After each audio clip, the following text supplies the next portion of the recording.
Welcome to the number one horror movie review show on the interweb. I know what you watched last week. This is our second festive special. And with that, let me hand you over to my woman. Take it away, woman. What a bizarre introduction. Christmas to... lady. I know what Christmas you watched last week. lady. Episode 28 at this point, I believe. So, yeah, as you just mentioned, John, we did another festive special. So we have 3 Christmas-themed horror movies again. This time not in a franchise. It was kind of going to be Christmas/New Year, but streaming took away the Arnie classic End of Days. I could not believe how upset you were by it. So I literally felt like I had to try and console you. You were like, I punched the bed like 17 times. And this is a grown-ass man. Not an aggressive man, I just But anyway, so we found a third one to round it off. Not that it was great, but it'll do. Well, I had it on the list for a while, and then Ages. when I watched the trailer, it turns out it was a Christmas movie, so I thought I'll leave that for a couple of months. Was it though? Absolutely. Kind of. Anyway, so in order of watching them, we started with Silent Night from 2012. Yeah, there's a lot of movies it seems called Silent Night. So many. I had to ask you which one it was when I wanted to check it out on IMDb. This one has Malcolm McDowell in it. Then we saw A Christmas Horror Story. Mm-hmm. And the replacement for Arnie ended up being Killers. Killers from 1996. 1996, okay. I wouldn't have been able to necessarily guess when it was, but without further ado, I'm pretty sure how my rankings are going to go. So, well, after watching Killers last night, I was certain that you were going to put that bottom, but after hearing your disdain for one of the other movies today, I'm not too certain now. Well, I will end your suspense. Put me out of my misery. Yeah. And I can confirm that I thought Silent Night was the worst. I just didn't have fun watching it. Then it was definitely Killers. Killers also sucked.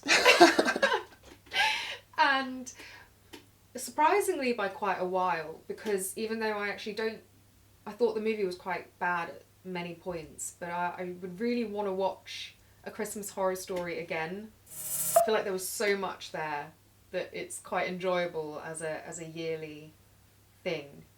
Yeah. Yeah, I've got mine in the same order also. Oh really? Yeah, what did you think I was going to have? I thought you'd put Killers last after what you just said. No. Were you saying that because you thought I wasn't enjoying it as we were watching it last night? Is that... Yeah, you kept looking over at me I mean, in disbelief. And fair enough. Should we get on straight away with the number 3 then?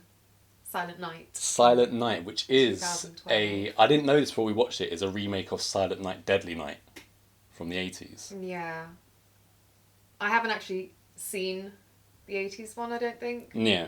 But I can only hope and assume that it's better than this. It's definitely better, yeah. Apparently, I think there were a few references, so if you are a fan of the original, maybe you'll have caught those. Obviously, I didn't. But the major flaw with this film for me was just, apart from all the ham-fistedness with everything, and a lot of weird performances, there was no fear. This is a gore fest in one sense. There's constantly people being killed in various different ways. But I was bored. What were the weird performances for you? Well,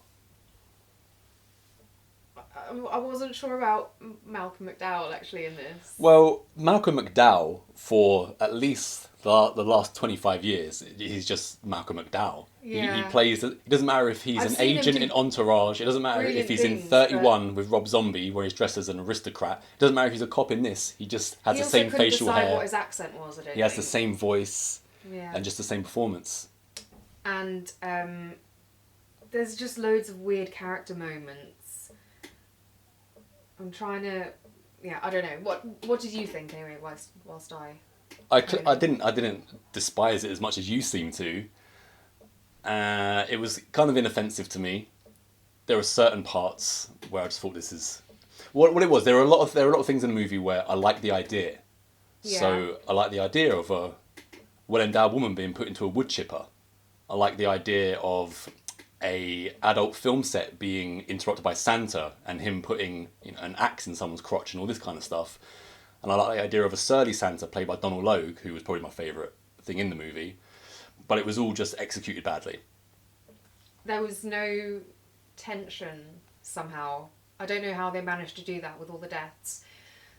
There were a couple of things which... I was about to say, is it supposed to be taken seriously? But at times, I guess they do take themselves quite seriously, don't they? Well, even if it's a horror... There's a lot of crying women. There's a new term for it, horror comedy. It's still supposed to have moments where you're actually scared, surely. Or like, where's the killer going to be? I just didn't care. I did not care whatsoever. Nah, this movie kind of stank. It does. The director of this film, he did a movie called Escape Plan 2, which is a Sylvester Stallone sequel to Escape Plan. And Sylvie said that it was the worst production he'd ever had the mispleasure of being a part of, and sacked the director partway through post-production. Oh, God. And it seems like the direction of Silent Night was, hey, Malcolm McDowell, hey, Jamie King, just say your lines, but make sure at all times you are pointing your torch towards my lens so that I may have flaring, constant flaring. Sometimes the screen was just flares, because in the background you'd have Christmas lights, Jamie King walking along a balcony of a motel, and she's up close, shining her torch into the camera as well. Just a blurry light mess. And I really enjoy flares in the movie, but this is not the kind of movie which needs it. There was also a lot of shaky camera movement. I hate shaky camera for no reason. Yeah, you should have it's just a shot of Malcolm McDowell talking on the phone, and for some reason the cameraman just looks drunk because he's just wobbling all over the place. And I just found that the concept wasn't original. I will give it. It's a very remake. Christmassy. It was very quite Christmassy. They had the constant Christmas music. Some of the decorations were really nice. The bits in the police station I thought looked a bit crap. The police station was ran by Malcolm McDowell, the comedy guy, and some young, I think, Chinese woman. I'm like, no wonder this place is going to hell. Like, no one's taking charge here. Well, to be fair, yeah, all their staff did seem quite incompetent, running off, getting killed, turning up late. Talking of things that I said, in theory I like it. So you got the priest character, and he's a right perv. That was so over the top. Exactly. Though. Yeah. It was so over the top, and again, like the If there's girl's anything reaction I can do for you, when he's being all anything pervy. at all. Yeah, when he's being all pervy, the girl's reactions is just so daft that I was like, okay, so she's about to get killed. I couldn't care less. You just wouldn't act like that. You react to what the person in front of you is doing, and if there's a guy who's doing like this, let me just take a photo of your boobs. You're gonna react like, what kind of weird priest are you? Much like Killers, when we get onto that, the opening of this movie, it seemed promising. You've got Santa, Killer Santa, and he's got a guy wrapped up in fairy lights in a chair. He electrocutes him, all pretty good, and then it's just pretty much all downhill from there. That was the best, and the scene of him getting ready in this derelict house with dirty water and shaving that was all done really well, actually. As you said, it was a promising start. And then he just cared about flares. Then it was lens flares. I was just bored the whole time. And Yeah. I had to watch it twice and then explain to you the ending, because it's so weird that the rest of the film was just so over the top, in your face, everything. Well, and then the actual explanation is like, wait, was that who that is? The explanation is pretty much the same as the original, but in the original you get it. In this one I was like, what the hell, who is this person? Why is his name now, of significance? Yeah. But what about, there's a really mouthy little kid in this who gets electrocuted and then speared, I think. Mm-hmm. So naughty children don't get away with anything in this. Which I'm pro in horror. Yeah, I don't you want think children kids to be should fair off- game. Yeah, I think that's part of the fear. If you think, oh, this killer's gonna spare the kids, that makes no sense to me. So now in the past 3 episodes we've clarified that you like all your adult cast to survive and all the children to be offed. That's exactly what I said. Yeah. To be fair though, when we see this girl, Their house was the best decorated, by the way. They had a gorgeous tree and whatnots. But anyway, she starts by whacking her mum's heart pills out of her hands when she's about to try and take one, and demanding she gets driven to the mall, and she doesn't care about Santa, and yeah, she's a very naughty girl. But it also kind of, just as much as her behaviour pissed me off, the mum's reaction was so frustrating. I was like, just straighten your child out, woman. Don't just meekly give in to everything she's telling you to do. Something that occurred to me in the movie was that this Santa seems to have very robust Christmas lights, because he strangles out, chokes out a couple of people with them. And I was thinking to myself, if we tried it with any of the lights we have in this house, they'll just break instantly. Yeah. That's quite unrealistic. Those are those American, like, top grade outdoor ones, though, Johnny.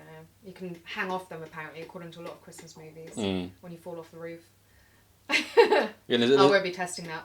We also have a bimbo gets impaled on a pair of antlers. I think that was the mayor's daughter. Yeah, the mayor's daughter, who has a strange-looking boyfriend. Core porn career on the side. Mm-hmm. She walks out of the porn shoot just as it's getting going with the other lady. Yeah.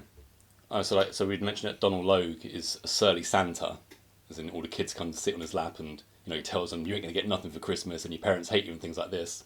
And he gets arrested and put away wrongly, and he goes on his little rant. He's like, where's my cologne? Where's my top-of-the-line TV?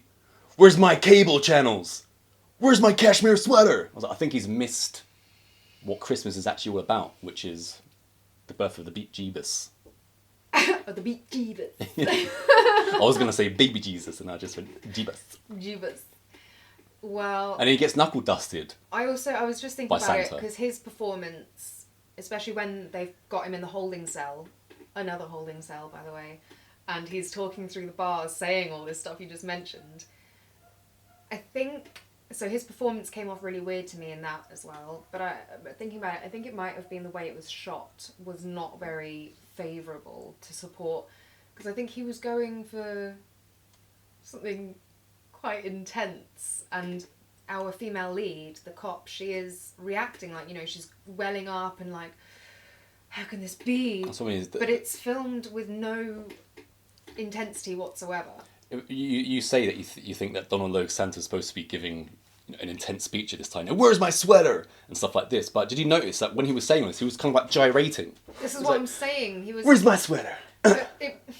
It was him swaying with like emotion or whatever, and he kept doing that thing where you press your face through the bars, and like his nose was getting caught in the bar because he was so close to them. But I was like, the way that it's shot just looks like an actor on a set being filmed, whereas I don't know if it's performance or the way it was filmed, if you'd come up really close and maybe done a side angle and just given him a bit of artistic freedom, the performance might have sold a bit better. I've seen Mr. Logue in other stuff, and he's normally pretty good. Yeah. So I don't think he was like horrible in this or anything, but he just wasn't used correctly or anything. Wasn't shot correctly. No. I actually thinking about it, none of the shots, I can't think of any really good shots. All that comes to my mind is flares everywhere. Yeah, exactly. Just flares all the time. Not even natural flares. You can tell that they've bought one of those kind of cheaper flare lenses where it just does that super thick one in the middle. So it doesn't really have like natural, where you have to shine your torch into it to get kind of any effect. So that's why the director constantly has his characters walk around with torches all the time.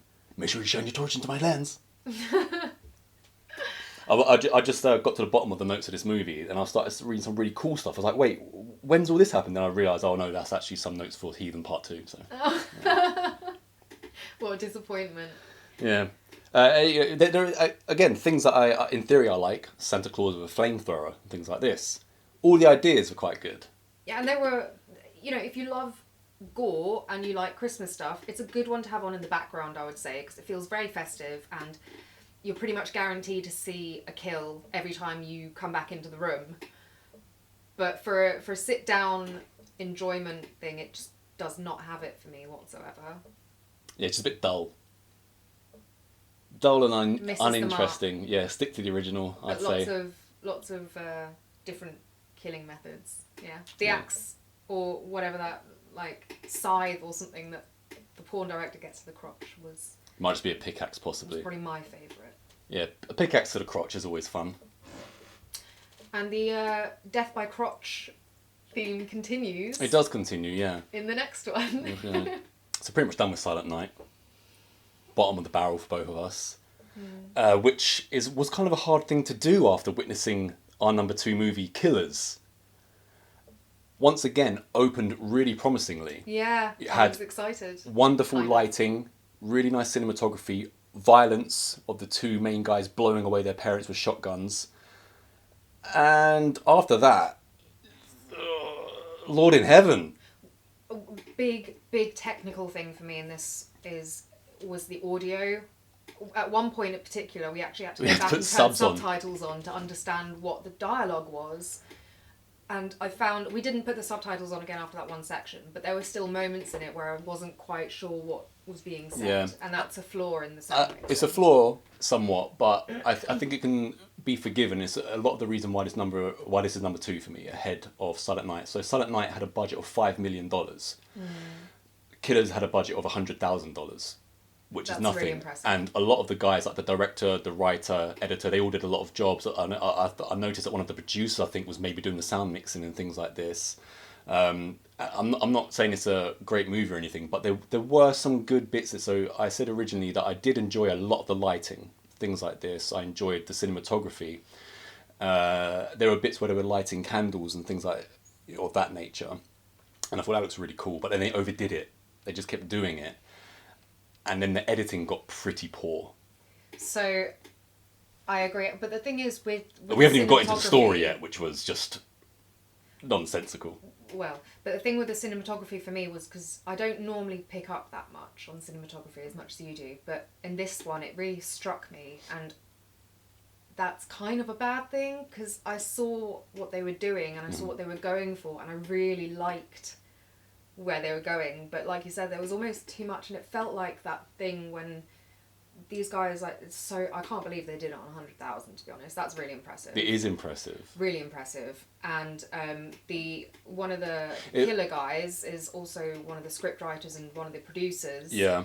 And Odessa, I think that guy and I wouldn't have cast him myself in that role, but he's probably the best one of those like multi-job people in a low-budget thing that we've seen in a long time. You think that the older brother guy was the best guy in it? No. I'm saying he was of those, because we've watched a few movies where there'll be like a writer, actor, or director, actor, or whatever. Like Cruel Summer. Or like Cruel Summer, and this guy, at least I would have believed that he'd just been cast as an actor rather than... Considering that Cruel Summer pretty much has the same budget as this, that shows you how inept that movie was. Insane, and we were talking about we didn't enjoy the way it was shot in Silent Night for $5 million, and all these cameras that can have lens flares and everything. This one obviously didn't have anything close to that, and yet it was still shot more professionally. So what I would say with this then, knowing with the budget, is that if they'd had a bit more of everything, you know, time and money and help, it would have looked incredible. But I still think the story is so flawed that it couldn't have been saved for my personal let's touch on the story now, because I mean, how what was going on? I don't know where to begin with it. You literally have to go chronologically because there's no rhyme or reason. So that, we start, as you said, with these two brothers, Odessa and Kyle James, who apparently are like fully grown adults living with their parents from the looks of their feet and stuff. And they blow away. They didn't really fake that very well, did they? That they're supposed to be kids. They blow away their parents to "Inagata da vida, honey," which is Chop Top's favourite. So that was all good. Then they've been put in jail however long ago, and now our main story, I guess, starts when we find out they've escaped from a high security jail. It's all over the news and things. Mm-hmm. And then we're focused on a family in some shithole small town, as they themselves seem to regard it. Yeah, it's just a mother and father and two daughters. Yeah. One really young daughter who's, 9, 10? I think they said 12. 12, and then the teen daughter, 17. older teen. Yeah. Yeah. And I'm just going to do the rough, big thing. So, skipping ahead, the brothers, of course, break into that house. They sort of torture and whatnot, lightly torture, I would say, the husband. And it's more psychological torture, and isn't it? Psychological torture. And the older brother and the wife are suddenly, like, Bonnie and Clyde, whatever. They like all over each other. So was it not first that before the killers come into the house, Yeah. the two daughters are talking between themselves and they're saying how much they love these killers. Oh, they're so cool. They're like celebrity killers. So they've gone for a kind of natural born killers influence with this, but just nowhere near as good. So when the killers come in, the 17-year-old or 18-year-old daughter goes upstairs with Kyle, the younger brother, and they start having sex. And at this point downstairs, the mum and dad are still together, and she's acting like she's scared while talking to the older brother, Odessa. But then it just cuts, and the next thing you know, the mother just sitting in Odessa's lap and enjoying it. There's no storytelling as to why she's all of a sudden gone to that. She's just sitting in his lap, and then she goes off and has sex with him, while the dad is tied up. But then with clown makeup on for some weird reason. but then when they start getting down to it, he's not tied up and he's just lurking in the shadows watching. Yeah, he untied himself, but it's very bizarre. Okay, so then, yeah, there's no explanation as to when the wife, flips, because she's not sort of assured and flirtatious from the first moment. She's very much the wife in danger, and then suddenly, as you say, they're apparently having sex, and she's helping him to psychologically torment her husband, whilst her daughter is upstairs being done by the younger brother. Mm-hmm.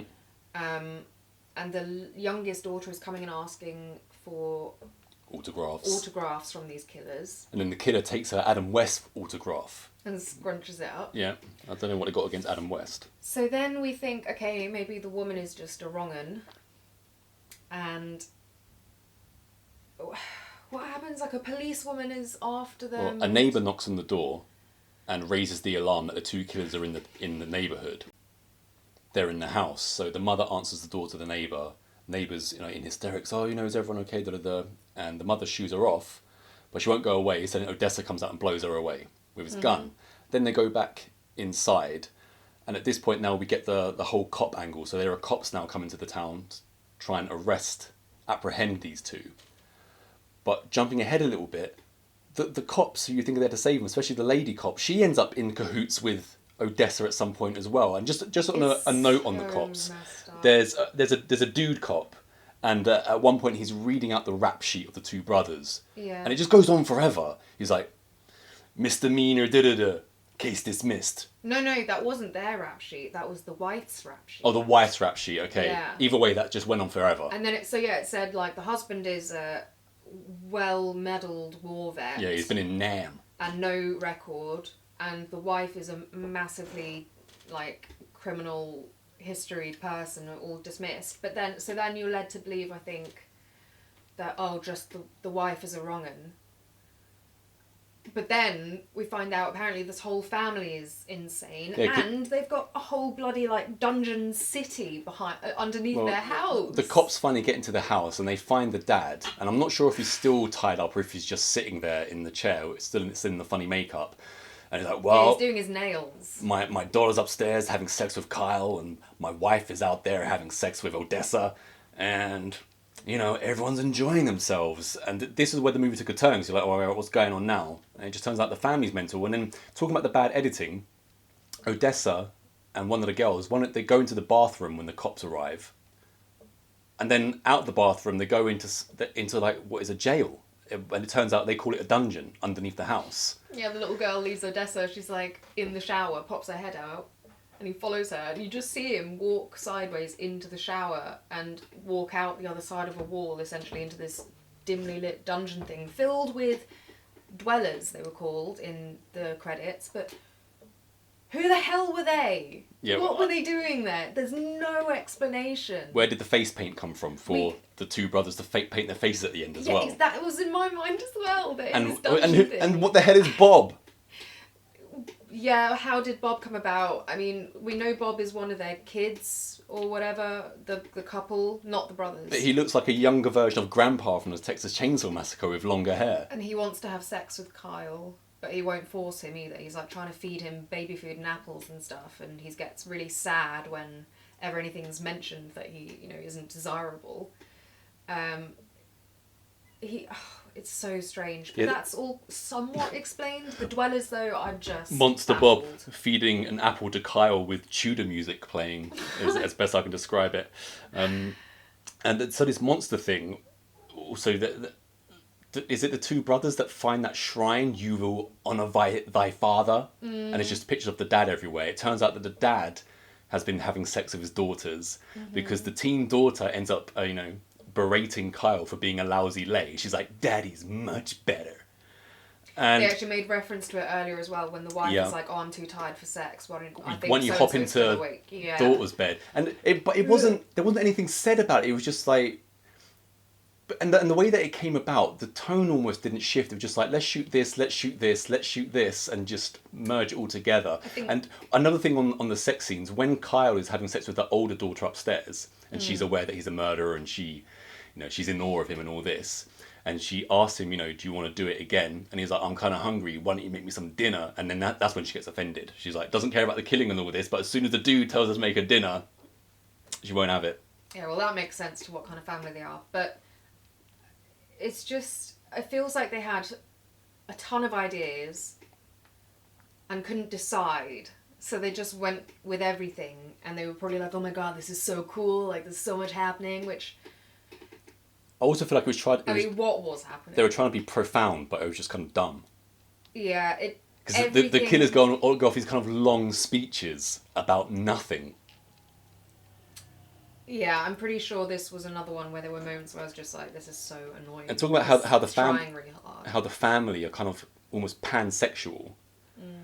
And there's a bit where, towards the end, where the dad, he's got a gun pointing at Odessa, I think, and he says something along the lines of, in Nam, I used to come in guys like you for fun. Again, just out of nowhere. They've just done everything to try and be shocking, I think. That's the point. This movie didn't make any sense. So they were probably like, oh my god, what if these two, like, murderous killers go to this murderous killing family, and it's like Mr. and Mrs. Smith, Did you like the dad's Which also Shakespearean rhyming poetry? Oh god, I couldn't wait for that to end. Oh, it was so annoying.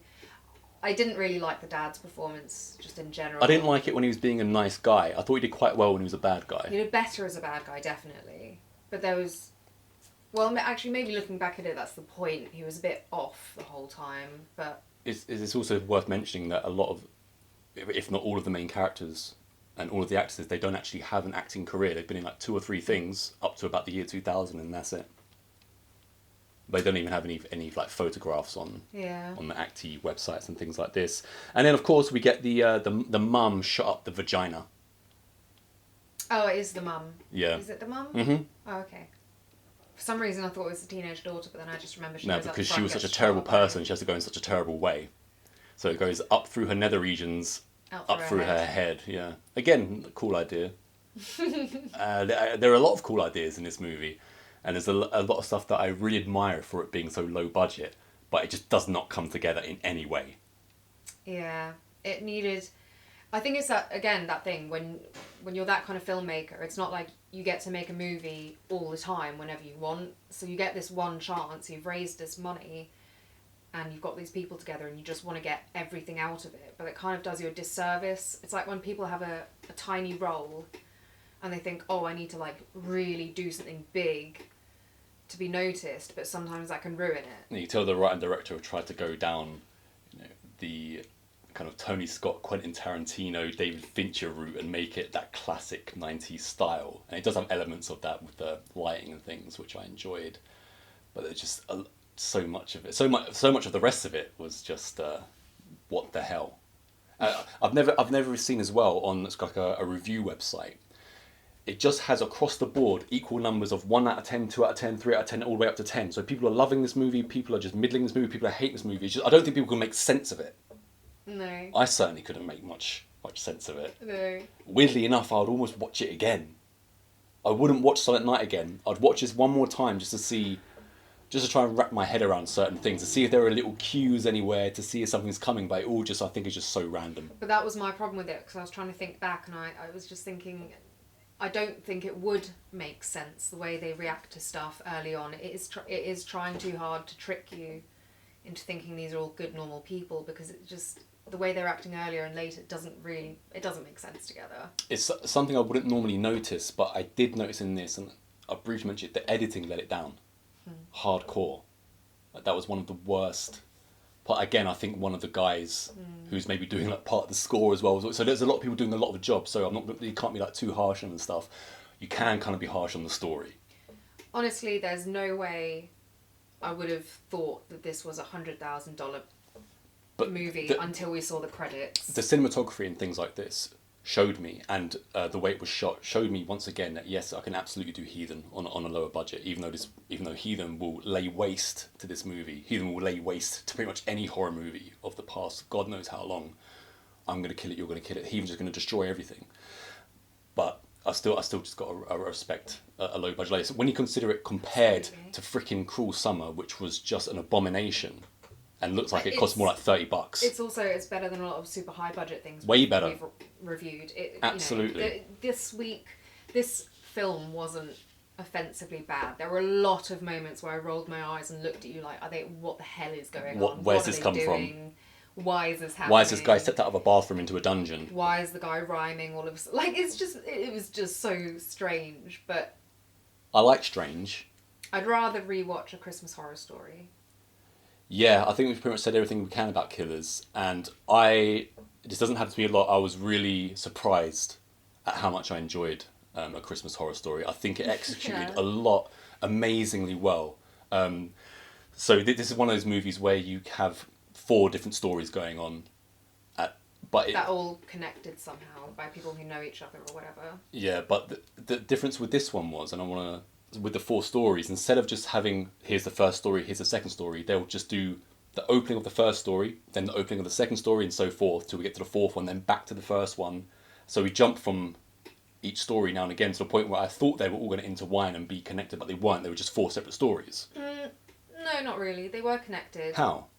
Because Okay. Some of them were connected. I don't think they were all connected though, were they? I don't know. We'll have to get into it now and remind myself But about what. I would say this is a good movie. I would watch this again next Christmas. I wasn't expecting to enjoy it whatsoever, just because I thought it would just be like everything else we watched. Yeah, just a big disappointment. I think I saw a teaser trailer or something, and I was like, "This looks awful." But the trailer did it no favours whatsoever. No, it was definitely a fun. Plus, watch. William Shatner.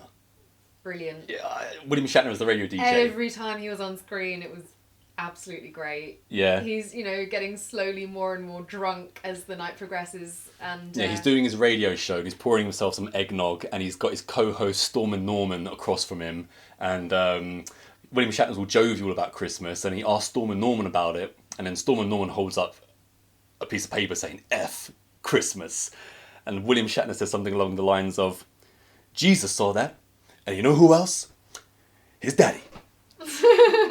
Then just down some more eggnog. Yeah, and then that guy goes off to do like a charity thing at the mall. Mm-hmm. So there's one connection with one of the stories. And I just want to get onto Shatner for a second. So there's a bit where there's a phone in, and Jenny, I think a character called Jenny, who's just on the phone, requests some song. Maybe we don't even hear her. Maybe she comes over the computer or something like that. And William Shatner's already like halfway through his eggnog at this point, and he's like, Jenny, you're harshing my mellow. Because she selects something that he doesn't want to hear whatsoever. And I used to be a radio DJ, and I could really relate to Shatner, because when I did late night radio shows, I would just bring booze and sit in this lonely booth at night and drink away, and sometimes I'll just be like talking to people over the internet, like people requesting songs or whatever, and I'll just forget. Like, you don't know who you're talking to on the internet, right? So someone will be like, "Oh yeah, thanks for playing that song. By the way, I support this football team," and then I'll be like, "Oh, they're shit. You're a dickhead." And then they would write, "I'm only 12 years old," and I'll be like, "Well, that's no excuse."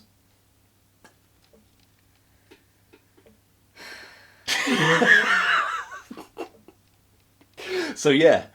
I could really relate to Shatner's... Shatner would not have been that mean. Well... Anyway, let's get back onto the movie and not your Grinchian past. So, yeah, that... One of the stories... Because the Shatner pieces aren't really one of the stories, are they? They're just interludes. No, he's just intertwined with it, yeah. And I think he's kind of the thing that ties everything together. I'm pretty sure we get the info that one of the kids, as in like teenagers or whatever, in one of the other stories, is related to him. I think he's like the granddad or something along those Granddad lines. Shatner. That must be nice. So that ties in 2 of the stories.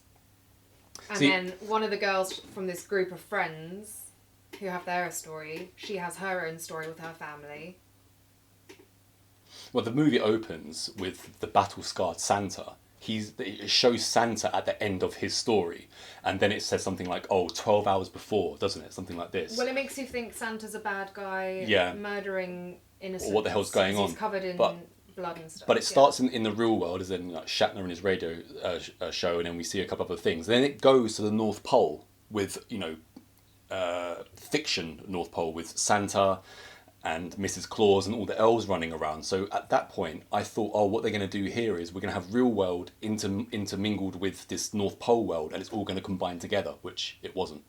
So I thought it was going to be like Heathen in that sense, where we're going to be in the real world and also in this other world. Well, this is one of the things that I did find bizarre about the film. So, so the Santa Claus storyline, let's just start with that storyline rather than jumping in between. Right.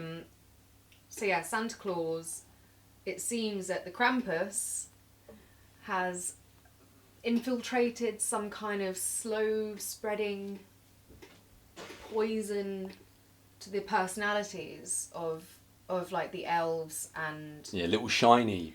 so it starts Shiny when the one of elf goes nuts. elves turns down the offer of cookies and everyone's like, what the hell, an elf doesn't want a cookie, and then they turn murderous and they all start attacking Santa. Yeah, you fat-bellied cunt! Mrs. Claus turns as well. Yeah. And Well, Santa Claus has to kill Mrs. Claus, doesn't he? he does. Because she gets So infected. you've got Santa Decapitating elves, throwing them through windows, potty-mouthed elves. You got Yeah. Santa attacked in a lift and all this kind of thing.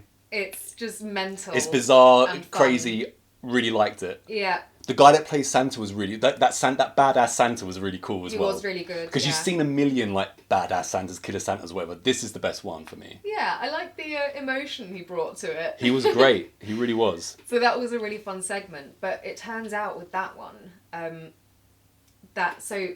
what was the guy called? You said his co-host who'd gone off to the mall. Stormin' Norman. So it's Stormin' Norman. So Stormin' Norman's gone absolutely off his rocker, and he's been like visualizing this the whole time. So instead of elves that he's been killing, it's like people working at the mall and stuff. Yeah, mall security guards and things like this, and shop assistants. So we see this right at the end, that it's actually, he's gone on a killing spree, and that ties in as well. Shatner on his radio show does kind of say, there's stuff going down at the mall, stay safe everyone. As you said, Stormin' Norman has gone to the mall, as far as Shatner's concerned, so he's like, I heard there's a hold up, or what do you call it, a stick 'em up at the mall.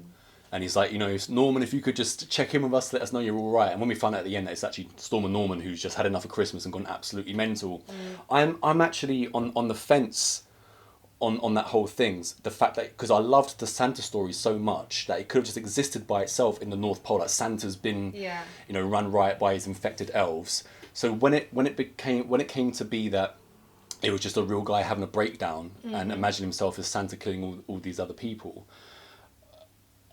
I just didn't. I thought it was a bit of a letdown, slight in a cop out way. that it took it that way. I just liked the Santa story by itself. I don't hate it or anything. It doesn't ruin the movie even one bit. I just think it would be so much better if it just was just a real Santa Claus story. Yeah, but my point was, the reason I found that so weird is because there's all the storylines have a bit of a supernatural thing to them, and the other one that's most obvious. So if we now move on to the Krampus storyline, that's never shown to suggest that but this was all imagination. That's shown to be 100% real.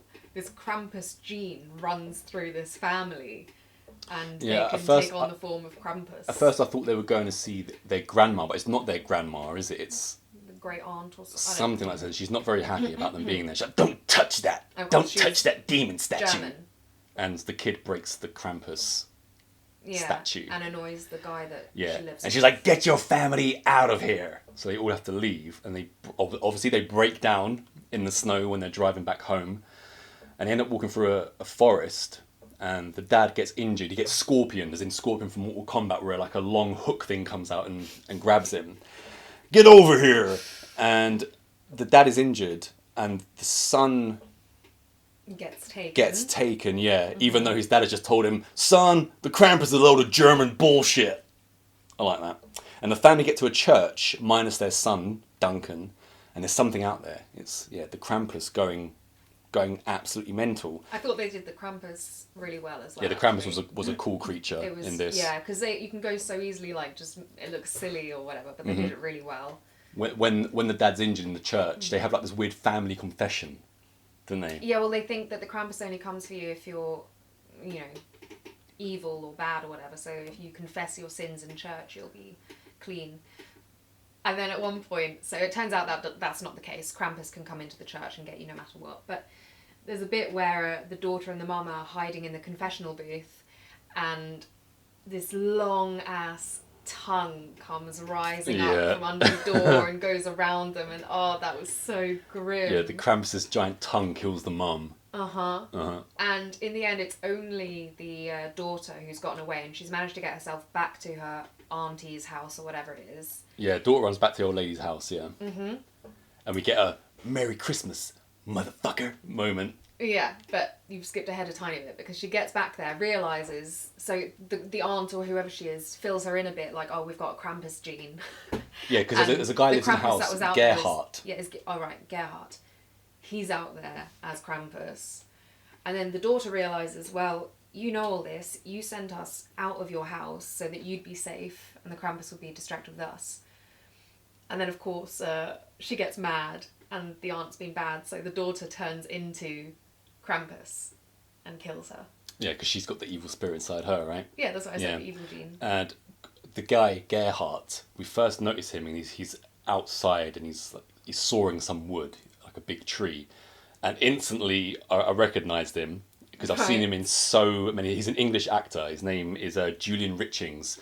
And the first time I remember seeing him, he plays the janitor in Urban Legend. Okay, like a quiet janitor with a, he's got a very character-filled face, hasn't he? Yeah. He also plays Three Finger, who's one of the mutants in Wrong Turn, the original Wrong Turn. He's just in a whole bunch of horror stuff, and he's unmistakable. Yeah, he was good. Yeah, I always like it when he shows up. Yeah. It's nice to have a genre guy in the movie. So bringing back to the point of why I brought this one up as the second story is that the Krampus is real, but the Santa story was not, which I thought was a bit... I feel like you should have gone with one or the other. Either have sort of mystical things intertwined with your real existence or don't. Yeah, the Santa ending with Storm and Norman being, the murderous Santa in his mind anyway, which is a bit of a toss-up to me because I don't dislike that idea whatsoever that this guy's gone crazy and imagined himself as Santa, but as I've already mentioned... And the reveal was shot quite nicely, you got the flashes of who the real person was and who he thought they was. It was all very well done, really, in that sense, on a technical level, just really cool. And before we get into the... just get into the other story. What's the next story you want to get into? Yeah, I was going to say, so that daughter who turned into Krampus, she got keys somehow to the school so that her friends, while she was off with her family, her friends could break in and film something because... Yeah, there's kids filming a place called St. Joseph's Academy, and they've broken into the school they go to because there's recently been 2 murdered students, and the killer is still out there. So the school is shut down for Christmas. I think there's 4 kids break in. But either the janitor... No, it's just 3, isn't it? The girl and 2 boys? Okay, either way. But there's someone walking around, like the head teacher is still in the school, isn't he? Like shutting things down, so they have to go and hide. They end up being locked in the basement, and they think that the killer might still be out there and might be coming for them, but instead it takes a bit of a stranger turn. Yeah. This one, again, I quite enjoyed the story and everything. I think maybe the acting was slightly less convincing to me because of probably just like their younger age kids and stuff. Yeah. They were still good. They were still good. Yeah, it was perfectly fine, and it still had a lot of tension, and you're trying to work out what's happening, and it turns out that there's a sort of entity or whatever down there from when it used to be, what was it, like one of those homes for women who are like gotten pregnant out of marriage and things like this, and I think they made her get an abortion, and I don't know if that's what killed her as well, but anyway, so there's abortion and death, and now it seems that the spirit of this girl wants to have her baby. So she's possessing Molly, the girl character, gets possessed. And the two who've been like recently killed there, who this group are investigating, it turns out the same thing had happened to them. But so she's taking over girls' bodies, trying to get them to seduce whatever men are around and have sex and get their sperm. Get sperm! And the first couple, they were killed by her because they didn't cooperate, essentially. Yeah. And there's another guy, the first guy that Molly tries to have sex with, who turns her down because he's got a girlfriend. Yeah, right? she takes him to the empty bed frame crucifix room, which was really cool. Yeah. Just an empty bed frame, metal bed frame is always creepy. There's one of those in Heathen as well. I've just taken. And she's acting completely, sexual. Weird. She's taking compared control. to how she was. So yeah, she tries to get with him. He says no because he's got a girlfriend, and then he gets attacked, I believe. And whilst he's like unconscious or something in that room, or is he dead? I don't remember. Dylan dies. Yeah. He does die. Okay. Then she goes back to the other room where there's like one of the other guys is sleeping. The more she nerdy wakes guy him up, has her way with him. Has sex with him, and I think both of them lose their virginity in that. And then she gets like released by the spirit. The spirit's gotten what it wants, essentially. She is apparently pregnant now. The boy gets crucified, and which is ultra cool. And the girl is. I thought the thing about this one that was kind of the most impactful was the reaction of the girl when she's just had sex as possessed, and then the possession has left her, and she doesn't know what's just happened. In her, what's happening in that moment is that she thinks he's kind of raped her. Mm-hmm. Yeah, because she's confused as well when she comes to. Reaction, she's like, "What the hell's happened? What's been going on?" And but when the spirit releases, the spirit releases Molly when she's newly pregnant, because she wants the replacement baby. Mm-hmm. All pretty sinister stuff. So Molly walks out in one piece. She's pregnant. Not the lads though. So that was the group of friends. As well as the empty bed frame crucifix room, they also had animal masks. If you remember, over the place, creepy animal masks. Which is another thing that's in Heathen. All of the settings were really well done. Yeah. They were all very, just as much as the settings weren't very good in Silent Night. They were very nice in this one, very aesthetically. Yeah. So then, that's 3 stories that we've covered now. And I think I've explained how those are all connected.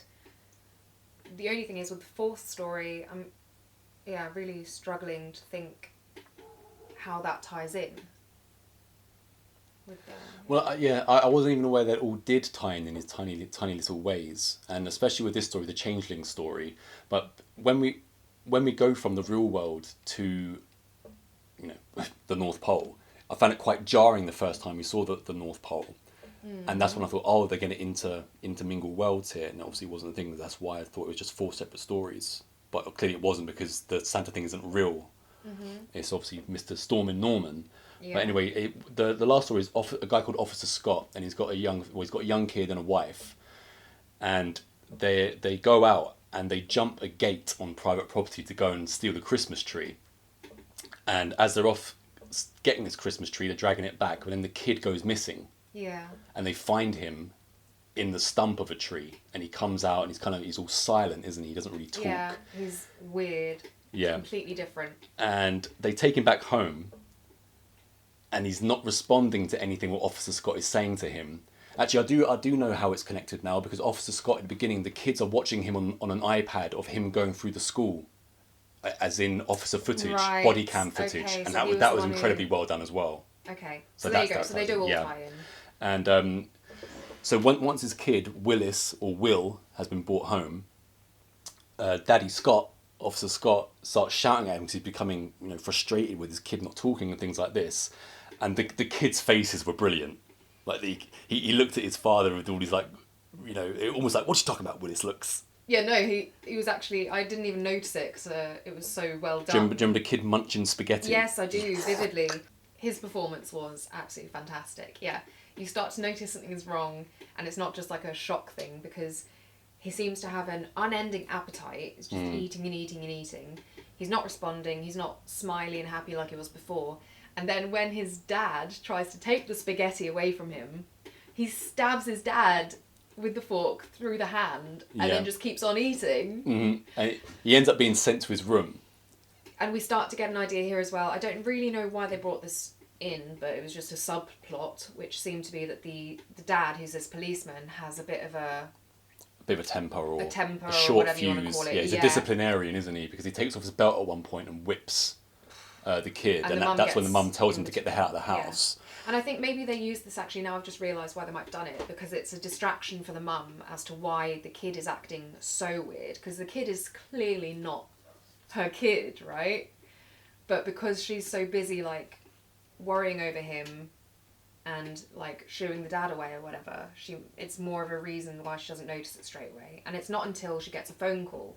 No, well, hang on. Once little Will stabs his dad and he's sent to his room, it cuts to the mum showering, and she can sense someone in the room watching her, and it's little Will watching her. So then she's like, "What the hell are you doing?"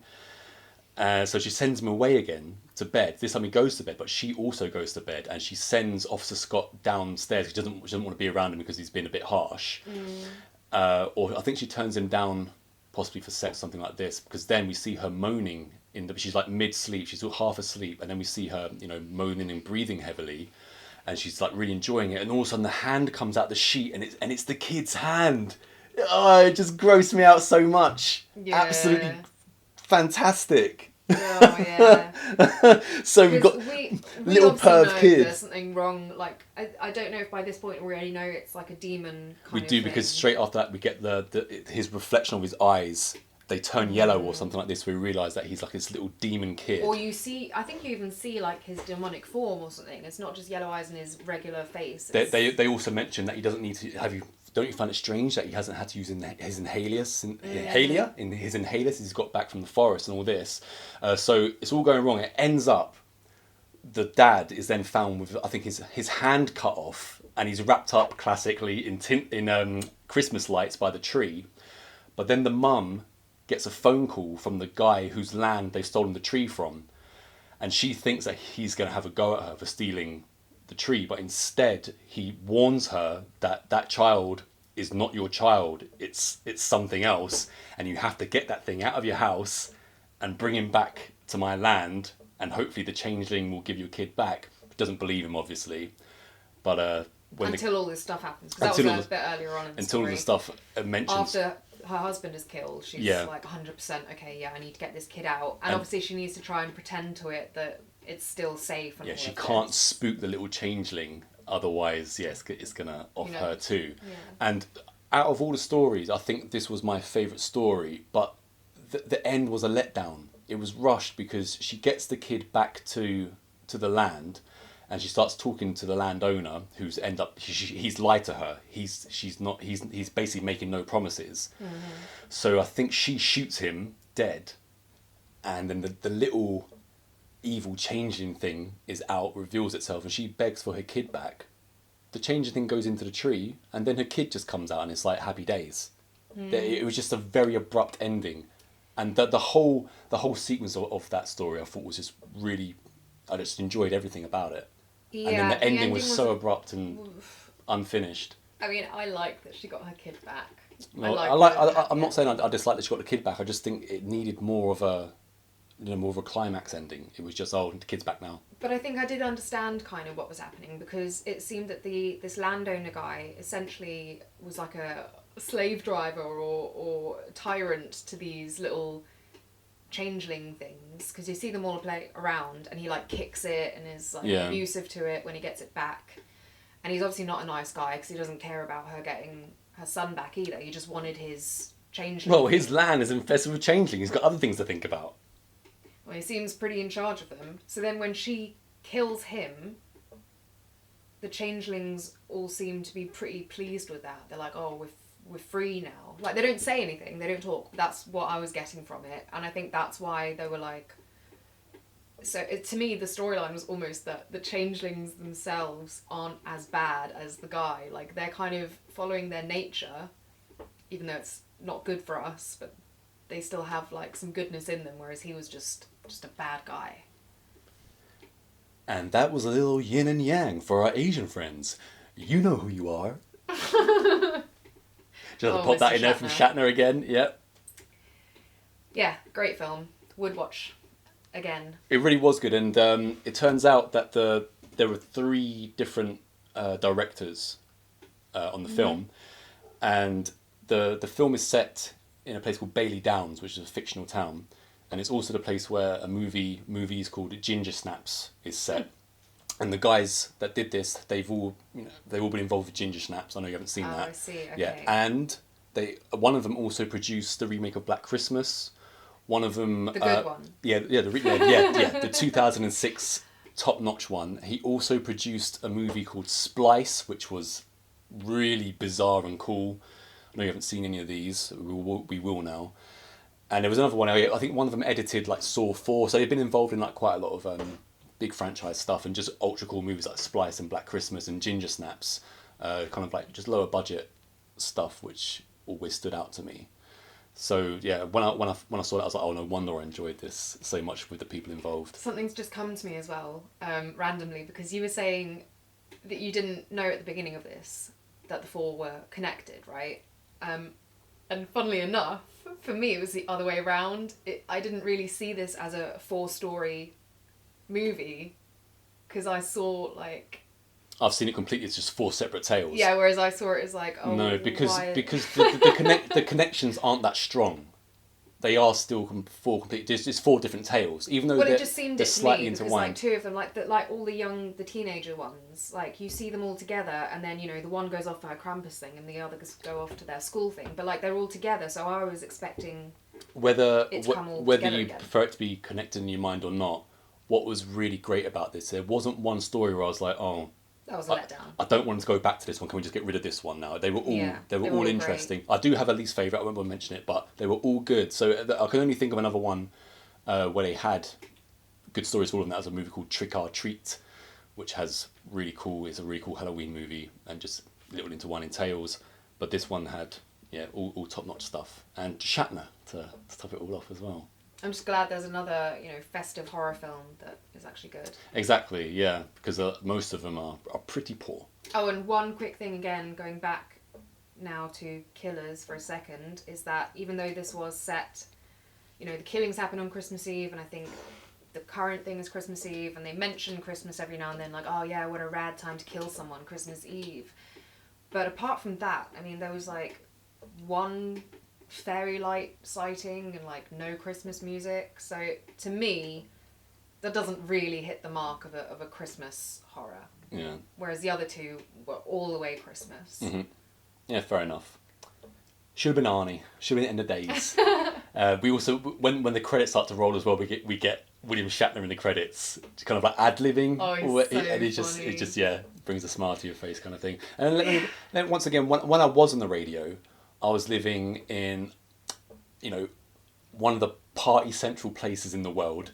So when I'll go in and drink at night, doing my shift from like 8 p.m. till midnight, I'd have to lock up and stuff. But then sometimes I'd have to do the 8 a.m. shift till like 12 midday, and I would have been partying so hard the night before that what I'd do is I'll just go in and play like 9-minute remixes of songs and just sleep on the console and just find another 9-minute song.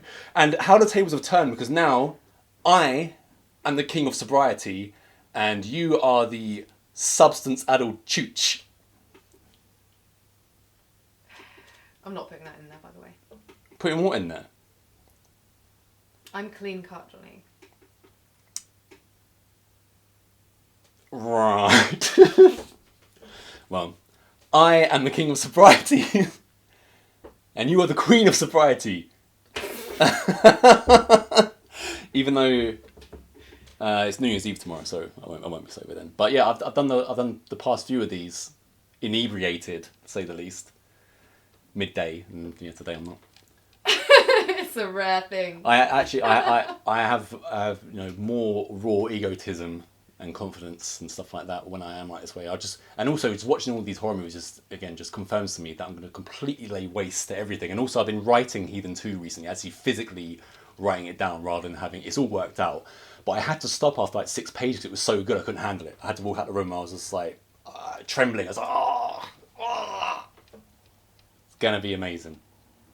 And also, I did promise our viewers, Something special. many as there would be, a special announcement, which is that we have decided officially we will be having a awards show all of our own, Yeah. covering all the films that we will have reviewed for a year. So And that's something to watch I thought out for. I thought it might have been an idea to do it end of year, but then we thought no, we'll do it on our year anniversary instead. So we'll We've delay got it a year's until worth May. of films, makes more sense. Yeah. Although most of the nominations are already in at this point, unless we see something out of nowhere. Well, I don't know. We've still got some months left, but we'll see. We'll see how we do it. Not only that, we've even got the budget to. We've got a exciting, host. though. We've got a host to do it as well. He's got a tash. Oh, of course. Yeah. Of course. Yeah, How I'll could you keep forget? it secret though. How could you Just forget? let that be a surprise closer to the time. Yeah. Yes, so assuming we get this out on time and you're still with us, have a fantastic new year. And of course, if you don't already, subscribe to us and have your year filled with movie talk. Because what's better than that, really? Apart from actual movies and food. Yeah, and if you happen to be a radio DJ out there and you want to hear, tricks of the trade about how to get trashed and then not get caught at work, I'm your man. Hint: get trashed in the car whilst your mum drives you in. No, I would have my medicine on the way to work. Yeah, and just blow it all out the window. Radio DJing is a lot of fun.